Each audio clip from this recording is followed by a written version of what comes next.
गुरु प्यारे साथ संगत जी, आज फिर से एक सुंदर सी साखी आप सभी को सुनाने जा रही हूँ। गुरु प्यारे साथ संगत जी, आज की ये साखी सुनकर भव सागर से पार उतरने में कभी कठिनाई नहीं होगी।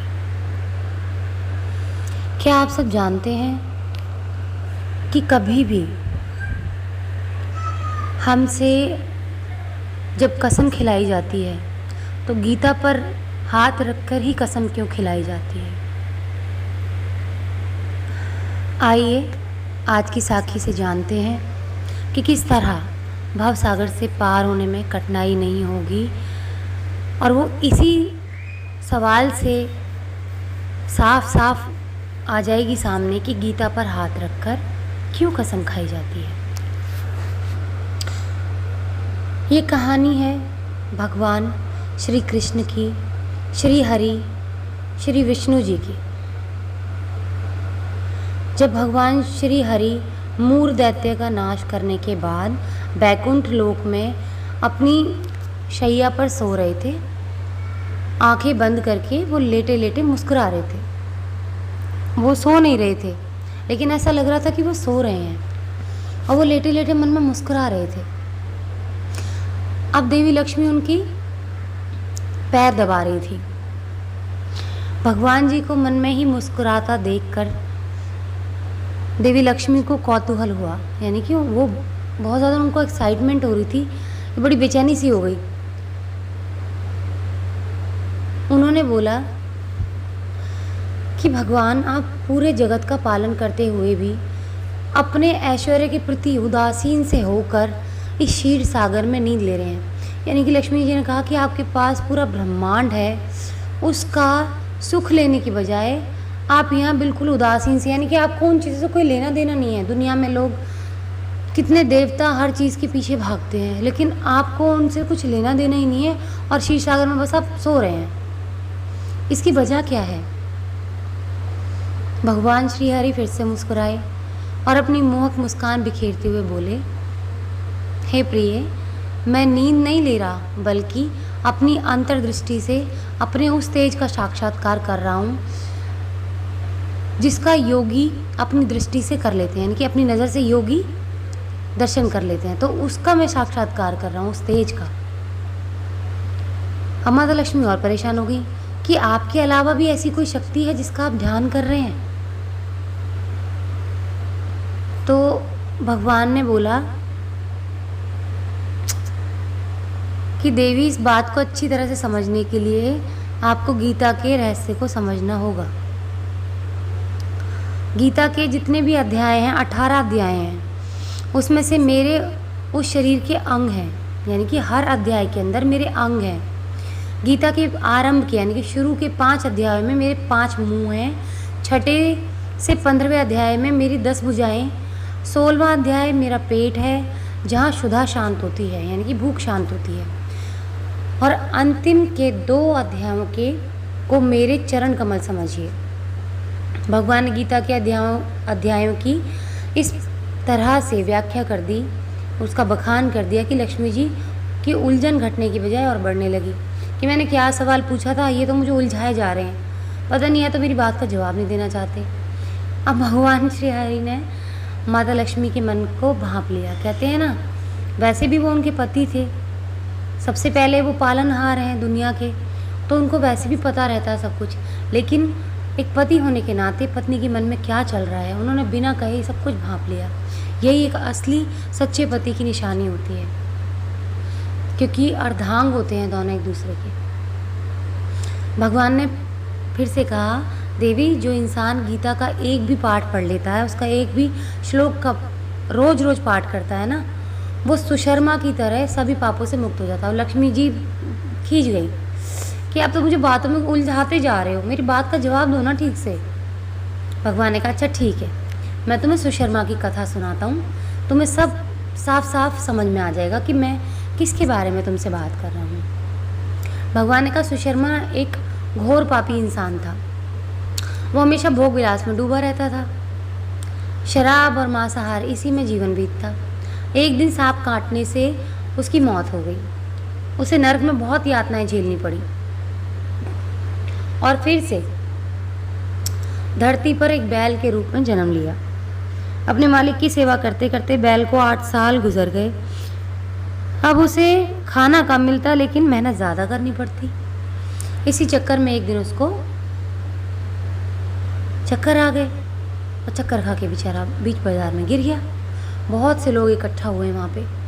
वहाँ बहुत से लोगों में से कुछ ने बैल का अगला जीवन सुधारने के लिए, क्योंकि उनको तरस आ रहा था कि ना जाने किस पुराने जन्म के कर्मों की वजह से इसको इतना तड़पना पड़ रहा है, तो सब ने कहा कि हे परमात्मा, हम अपने अपने हिस्से का कुछ कुछ पुण्य दान करने चाहते हैं। जो हमारे हिस्से का पुण्य है ना, वो हम इसके लिए दान करना चाहते हैं। हमसे इसका दुख देखा नहीं जा रहा। उसी भीड़ में एक वैश्या भी खड़ी थी। उसे अपने पुण्य का तो पता नहीं था, फिर भी उसने कहा कि उसके जीवन में जो भी पुण्य हो उसका जो हिस्सा है वो बैल को मिल जाए। बैल मरकर यमलोक पहुंचा। बैल के हिस्से में जमा पुण्य का हिसाब किताब होना शुरू हुआ तो एक बड़े आश्चर्य की बात हुई। ऐसे आश्चर्य की बात जिसके बारे में अगर धरती लोक पर किसी इंसान को कहो तो विश्वास ही ना करे। बैल के हिस्से में सबसे ज़्यादा पुण्य उस वैश्य का दान किया हुआ था। उसी वैश्य के लिए किए पुण्यदान की वजह से बैल को नरकलोक से मुक्ति मिली। इतना ही नहीं कि उसी पुण्य फल से धरती लोक का भोग करने के लिए उसे इंसान रूप का जन्म देके भेज दिया गया। उसके पुण्य इतने थे कि विधाता ने उसके पृथ्वी लोक पर जाने से पहले उसकी इच्छाएं भी पूछी। ऐसा सौभाग्य करोड़ में से किसी धर्मात्मा को ही मिलता है।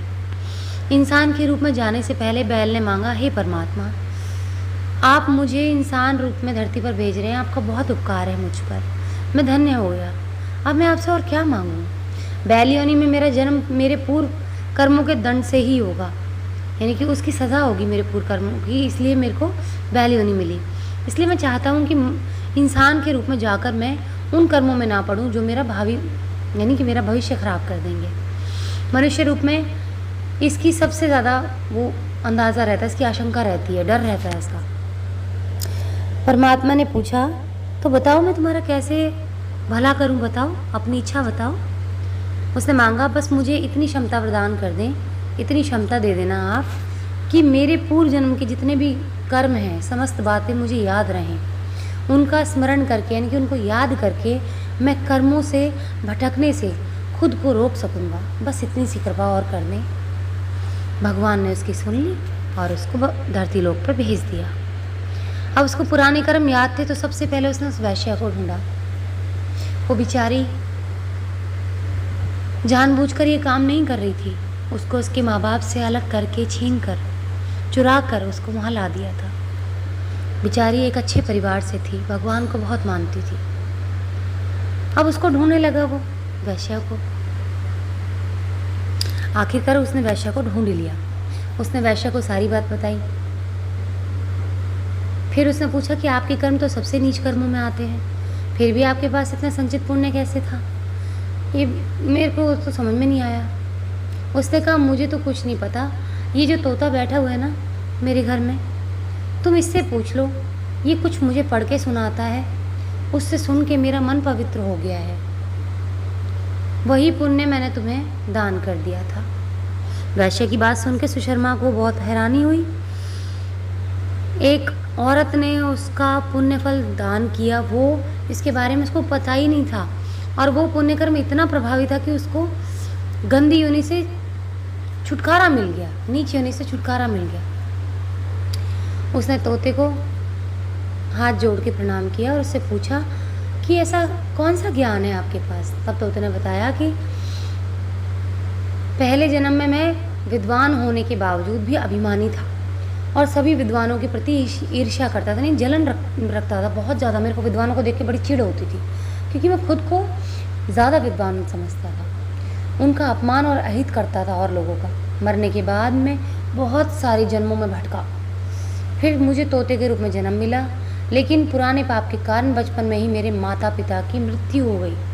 मैं रास्ते में कहीं अचेत पड़ा था, तभी भगवान की कृपा से वहाँ पे ऋषि मुनि गुजरे और वो मुझे उठा के ले गए। एक पिंजरे में मुझे वहाँ रख दिया जहाँ पर विद्यार्थियों को शिक्षा दी जाती थी। वहाँ मैंने गीता का एक पूरा अध्याय, पूरा पाठ मैंने सीख लिया। इससे पहले कि मैं और पाठ सीखता, बहेलिये ने वहाँ से मुझे चुरा के इन वैश्यों को बेच दिया।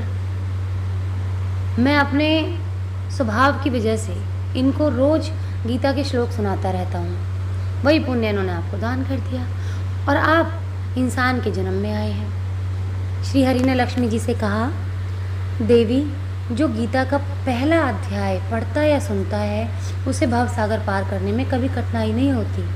तो इस तरह भगवान ने श्रीमद् भागवत गीता के हर अध्याय को अपने शरीर का अंग मानते हुए बताया है कि गीता में साक्षात उनका वास है।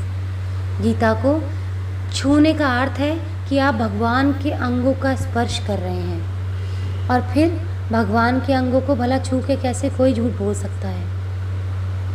क्या आप अपनी माँ के सिर पे हाथ रख के झूठी कसम खा सकते हैं?